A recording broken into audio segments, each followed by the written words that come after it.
On May 10, 1774, King Louis XV, monarch of France for over 50 years, took his final breath.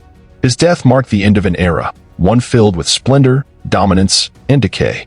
The nation wept, as protocol required, but beneath the mourning, there was something else: relief. France was still mighty, still wealthy, but tensions were mounting. The middle class wanted a voice. The peasantry wanted bread. And the people, they wanted change. Into this volatile moment stepped a young, untested monarch, 20-year-old King Louis XVI, grandson of the deceased king. And at his side stood Marie Antoinette, the young Austrian archduchess, glamorous, enigmatic, and already the talk of Europe. The people greeted them with hope. A new king, a new queen, a new chance for France. But Louis XVI didn't feel ready. From childhood, Louis had dreaded this role. He was shy, withdrawn, a quiet soul terrified of failure. In the gilded halls of Versailles, where confidence was currency, Louis felt like an imposter. As his coronation neared, he studied the ritual obsessively, desperate to avoid a misstep.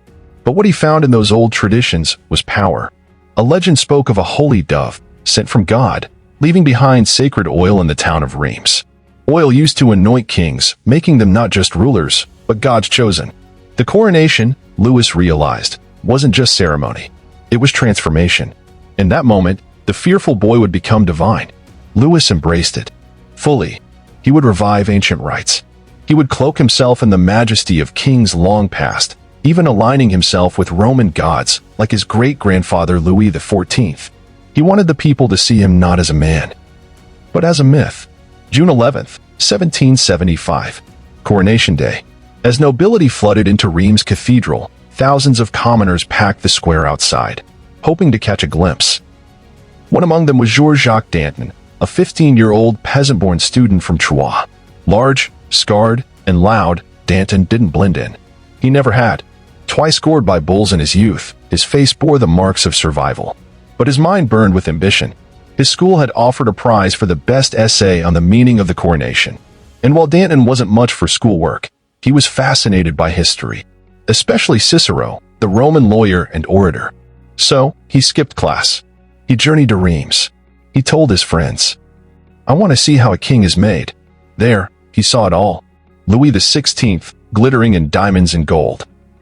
Marie Antoinette, radiant and untouchable. The elite, aloof and theatrical. And finally, the carriage. The Saker, a monstrous, golden chariot, designed like Apollo's sun god chariot, complete with statuettes of Roman gods. On one side, Louis painted as a god himself, floating above his people. Was it divine or delusional? To Danton, it was both magnificent and grotesque. He wrote the best essay of his life, and he won. In the years that followed, Danton did what his mother hoped. He became a lawyer in Paris. With his booming voice and forceful presence, he rose quickly. But Paris was changing. Whispers of discontent filled the air. Bread was scarce. Taxes were crushing the poor.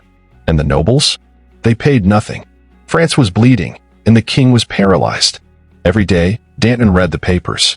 Every night, he heard the anger rising in cafes and courtrooms, in the streets. He joined the Cordeliers Club, a mix of radicals, writers, and rebels. There, he found his voice, and others listened.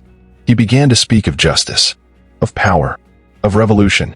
In 1787, Danton was offered a higher position on the King's Council. He refused. He looked the minister in the eye and said, "This is no longer about modest reforms. We are more than ever on the brink of revolution. Can't you see the avalanche coming?" 1789. The king is desperate. France is bankrupt. And so, Louis XVI does the unthinkable. He calls a national assembly. The Estates General was supposed to be a last resort, a symbolic gathering called only in the gravest of times. The last one had taken place all the way back in 1614. Now, in 1789, it had been summoned again, dragged back from history to deal with a crisis no one could ignore. It brought together the three estates, the clergy, the nobility, and the commoners, who made up the vast majority of the population. But though the third estate outnumbered everyone else by far, their power in this assembly was a fraction of what it should have been. The nobility and clergy still held the real control. The people? They were supposed to sit quietly and nod, but they didn't. Louis had resisted calling the Estates General for years. He knew it would open a door he couldn't close. And now, just weeks before it met, Paris had already erupted in riots, this time over the price of bread. Royal troops opened fire. Dozens died. Among the crowd was Georges Danton. He saw the blood. He felt the tension. And in that moment, something inside him shifted. This wasn't just politics anymore. This was life or death. He began speaking on street corners, his voice rising above the chaos. And the people listened. He was one of them. Angry, passionate, unafraid. When a friend asked what had gotten into him, Danton said it felt like seeing a powerful current in a river and choosing to jump in. Back in Versailles, King Louis XVI was seething. His finance ministers had warned him for years, fix the tax system or face disaster. He had tried, but every time, the nobility and clergy pushed back. Reform threatened their privileges. They wouldn't have it. And now? The king found himself forced to grovel for money in front of the very people who had blocked him at every turn. To Louis, this whole Estates General business wasn't just offensive, it was dangerous. It questioned the very idea of royal authority. To let the people decide policy? To share power with the nobility? That was madness. France could only survive under a strong king, and he would prove it. So Louis planned a show of strength. He would host the Estates General at Versailles, in the heart of his golden kingdom. His advisors warned him it was too close to Paris, too risky. But Louis believed that once the delegates stood beneath the painted ceilings and crystal chandeliers, once they walked the marble halls built by Louis XIV, they'd remember the power of the monarchy. They'd remember who had made France great. He orchestrated a stunning opening ceremony, a royal spectacle, grander than his coronation. He offered limited reforms. Just enough to look generous, but not enough to change anything real. The core of the monarchy and the privileges of the elite would remain untouched. But it didn't work. The delegates of the Third Estate weren't dazzled. They weren't humbled. They were frustrated, restless, and they were done playing games. The king's reforms? Not enough. Then came the turning point. They broke away. They declared themselves the National Assembly, the true voice of the French people. They demanded a constitutional monarchy. They claimed the support of the nation. And if Louis refused, they blocked the government from collecting taxes. Louis was livid. He ordered them to disband. They refused. Never in French history had the Third Estate defied royal orders like this. Never had commoners stood their ground in the face of a king. Louis now faced not just political opposition, but revolution. He abandoned negotiation. He turned to force. Troops were called in to restore order in Paris. But before they could act, messengers brought alarming news. The people were arming themselves. Military depots were being raided. And the troops? Many refused to fire. They were sympathizing with the crowds. On July 14th, the people of Paris stormed the Bastille, the old royal prison. They saw it as a symbol of oppression, and they tore it down, brick by brick. The revolution had officially begun. Back in Versailles, the National Assembly moved quickly. They abolished noble privileges. They took church lands and prepared to sell them off. And in a single, thunderous vote, they declared, all citizens of France are equal. The monarchy would remain, but the king would no longer rule alone. The palace emptied. Nobles fled the country. Louis? He walked the halls alone, surrounded by portraits of kings past, their painted eyes staring down with silent judgment. In desperation, he summoned the Flanders Regiment, known for their loyalty. They arrived in late September. A few days later, the king's guards threw a banquet to welcome them. And that's when things took a dark turn. The soldiers drank. They cheered for the king. They mocked the revolution. They stomped on the tricolor cockades, the new symbol of the people's cause. Louis and Marie Antoinette were overjoyed. For a moment, they felt adored again, like royalty. But Paris heard about the banquet, the singing, the toasts, the trampling of revolutionary symbols. It felt like betrayal. Thousands of angry Parisians, many of them women, marched on Versailles, dragging cannons behind them. Louis considered fleeing, but it was too late. On October 6th, they stormed the palace. Guards were killed. Blood stained the marble. The mob demanded the royal family return to Paris. With them, Louis, Marie Antoinette, and their children climbed into a carriage and began the slow ride back to the city, escorted by thousands. The heads of the king's personal guards were paraded on pikes. And Louis? He saw a new France he didn't recognize. Hungry faces, rags, fury, and a hatred that stunned him. These people couldn't be French, he thought. They must have been planted, outsiders, radicals, enemies of the crown. The royal family was housed in the Tuileries, a palace used for a century. And just days later, Louis received a visitor, a man unlike any he had ever met. It was Danton, now a leader of the revolution. He greeted the king politely, even graciously, but he didn't kiss his hand. He didn't speak with awe or reverence. His clothes were strange, his energy intense. He told Louis that the people welcomed him to Paris, that a constitutional monarchy still had a place for him, if he accepted the new order. But Louis could barely focus. He stared at the man's enormous head, his bizarre fashion, his speed of speech. He was fascinated and horrified. Was this what the revolution had created? This wasn't just a political shift. It was a transformation of the entire world he'd known. And the worst was yet to come. As the summer of 1789 faded into the chaos of revolution, Georges Danton stood increasingly apart from the cautious moderates in Paris. Though he supported the National Assembly, he had no illusions about the aristocracy. Their grip on privilege had caused France's suffering, and Danton was determined that they would never hold power again. To the conservative revolutionaries, he appeared monstrous, loud, unrefined, and dangerous. Shut out from official roles, excluded from salons and strategy rooms, Danton did something no one expected. He embraced the people. The sans-culottes, the poorest, most radical class in France, became his allies. And with them, Danton became a force too powerful to ignore. So when word of the Flanders Regiment's outrageous banquet reached Paris, a feast in which royalists trampled the tricolor cockade, Danton helped stir the people into action. The march on Versailles that followed would shake the monarchy. And when the royal family returned to Paris, Danton, now head of the Radical Cordeliers Club, went to greet them, not just to welcome them, but to gauge the king's loyalty to this new France. But Louis XVI still clung to pomp, medals, and court rituals like Versailles had never fallen. As Danton looked into the king's eyes, the truth became undeniable. Louis was a relic of a dying world. The monarchy, Danton realized, was doomed. In June of 1791, that suspicion became certainty.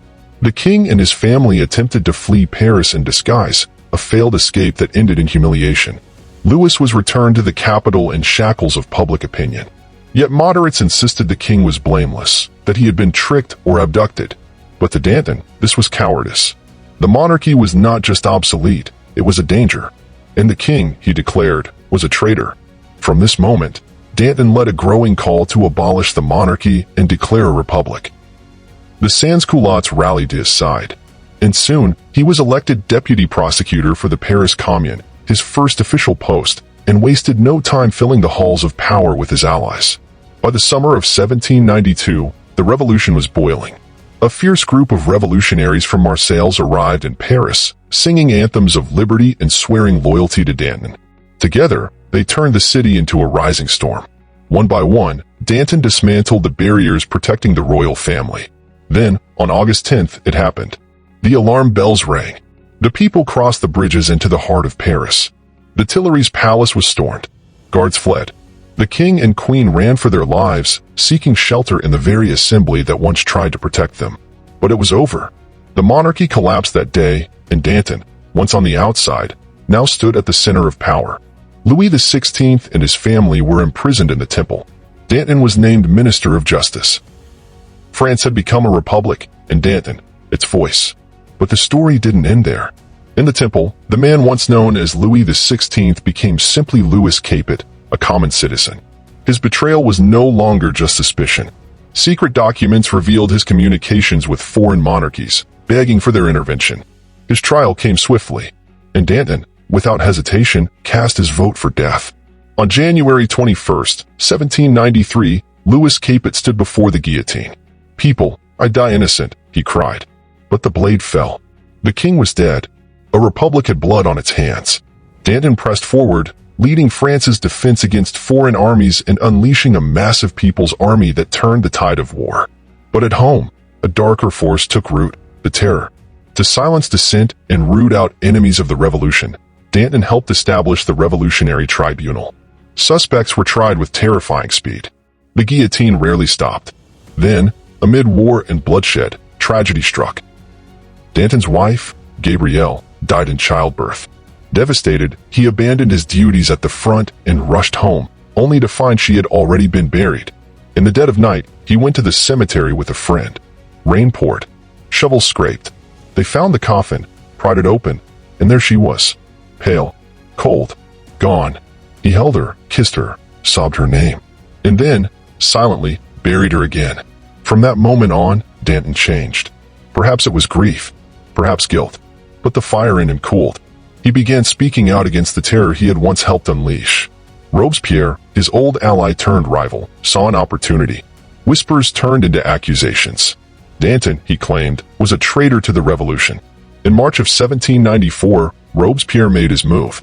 Danton was arrested. The Revolutionary Tribunal, Danton's own creation, now condemned him to death on vague and flimsy charges. "You will follow me," he shouted at Robespierre's apartment as he passed, pointing to the man who had sealed his fate. Danton climbed the scaffold on April 5th. He thought of Louis, of Gabriel, of the ideals they all claimed to serve. "Show my head to the people," he told the executioner. "It's worth a look." And then, silence. What followed was the Great Terror. Robespierre unleashed a new wave of executions.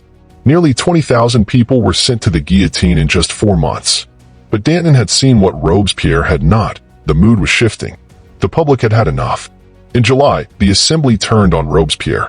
He was arrested. One deputy shouted, "It is the blood of Danton that chokes you." The next morning, Robespierre, too, lost his head. After the blood, came the reckoning. One of the new government's first acts was to raise funds, and someone remembered Louis's grand coronation coach, the Saker. When they went to retrieve it, they were horrified. One deputy called it a monstrous assemblage built of the people's gold and flattery.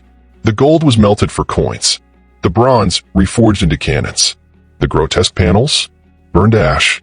So ended a symbol of divine monarchy, and with it, perhaps, the last illusion that France could ever go back. Danton had died believing the revolution had lost its way, but in death, he helped bring it back.